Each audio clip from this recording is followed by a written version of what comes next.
Ayan po, ito po ang nangyari dito sa Milano, Italy, sa Bandineri po. Ayan, kita nyo po, doon po naguhab yung daan, yung pong daan, bigla na lang gumitak.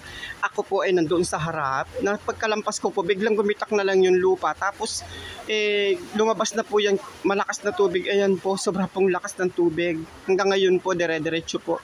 Hindi po alam kung tubo po nanggagaling to o bakit sobra pong kalakas. 5 minutes lang po, ganun kalaki ang tubig. Yan po. Kita nyo? Yan. Halos lulubog na po yung kotse doon sa yung naguhab na lupa. Ayan.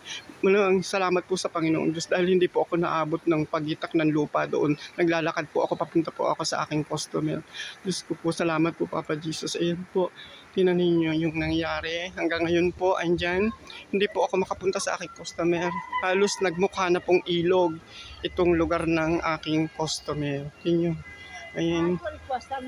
Ayan po. Ayan po. Parang naging ilog po. Nakakatakot po pero ayan, hindi po ako makagupit. Yan po yung karsada, puno-puno na po ng tubig.